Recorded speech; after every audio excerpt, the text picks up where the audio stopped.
Russia అధ్యక్షుడు Vladimir Putin భారత పర్యటన కోసం సర్వం సిద్ధమవుతుంది.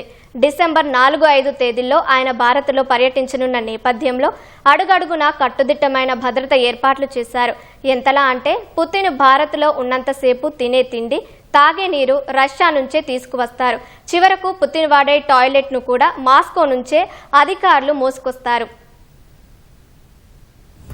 రష్యా అధ్యక్షుడు వ్లాదిమిర్ పుతిన్ 2 రోజుల పర్యటన కోసం కొన్ని వారాల నుంచే ఏర్పాట్లు ముమ్మరంగా సాగుతున్నాయి. విదేశీ పర్యటనల్లో పుతిన్ భద్రతా ఏర్పాట్లను ప్రెసిడెన్షియల్ సెక్యూరిటీ సర్వీస్ చూస్తుంది. అధ్యక్షుడి రాకకు నెల రోజుల ముందే ఆతిథ్య దేశానికి వెళ్లి అక్కడ పుతిన్ ఉండే హోటల్ను అధికారులు క్షుణ్ణంగా తనిఖీ చేస్తారు.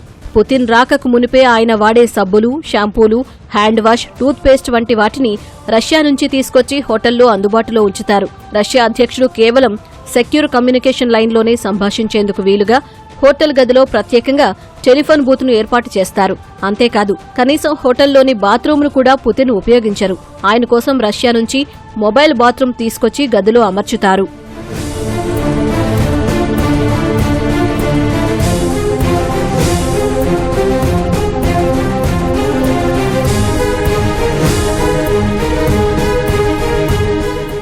ఇల్యూషన్ IL 96300 PU విమానంలో పుతిన్ ప్రయాణిస్తారు. ఎగిరే క్రెమ్లిన్గా అభివర్ణించే ఈ విమానంలో సమావేశ గదులు, కాన్ఫరెన్స్ రూమ్, పడక గది, బార్, జిమ్, మెడికల్ రూమ్ ఉంటాయి. విమానం లోపల మొత్తం బంగారు పూత పూసి ఉంటుంది. ఒకేసారి 262 మంది ప్రయాణించే అవకాశం ఉన్న ఈ లోహ విహంగానికి యుద్ధ విమానాలు ఎస్కార్ట్గా వెళతాయి. దీనితో పాటు 1 లేదా 2 విమానాలు బ్యాకప్గా ఉంటాయి. విదేశాల్లో ఏదైనా సాంకేతిక సమస్య తలెత్తితే అదనంగా ఉన్న మరో విమానంలో పుతిన్ తిరిగి వెళ్తారు. ఆ విమానాలకు కేవలం రష్యా నిపుణులు మాత్రమే మరమ్మతులు చేస్తారు.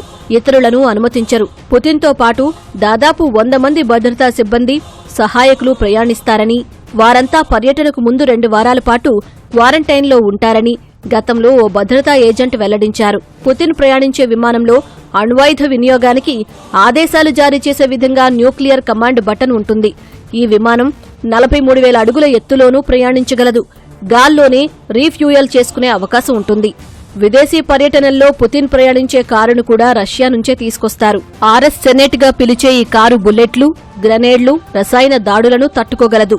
4 టైర్లు పంక్చర్ అయినా ప్రయాణించే సామర్థ్యం దీని సొంతం. గంటకు 249 కిలోమీటర్ల వేగంతో ప్రయాణించగలిగే ఈ కారులో ఎమర్జెన్సీ ఆక్సిజన్ సరఫరా వ్యవస్థతో పాటు మినీ ఫ్రిడ్జ్, ఎమర్జెన్సీ ఎగ్జిట్ ఉంటాయి. చైనాలో SCO సదస్సు సమయంలో ప్రధాని నరేంద్ర మోదీ పుతిన్తో కలిసి ఈ కారులోనే ప్రయాణించారు. విదేశీ పర్యటనలో పుతిన్ తినే ఆహార పదార్థాలు, తీసుకునే పానీయాలు రష్యా నుంచే వస్తాయి. వాటిని వండేందుకు వంటవాళ్లు, హోటల్ సిబ్బంది కూడా మాస్కో నుంచి వస్తారు.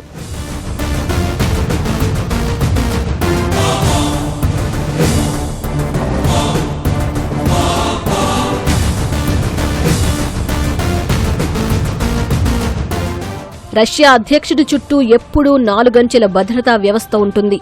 బహిరంగ కార్యక్రమాల్లో పుతిన్ బుల్లెట్ ప్రూఫ్ జాకెట్ను ధరించి ఉంటారని గతంలో మాస్కో టైమ్స్ వెల్లడించింది.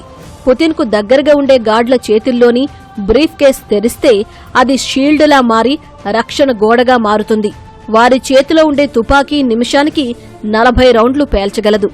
ఇంత కట్టుదిట్టమైన భద్రత నడుమ రష్యా అధ్యక్షుడు ఈ నెల 4-5 తేదీల్లో భారత్లో పర్యటించనున్నారు.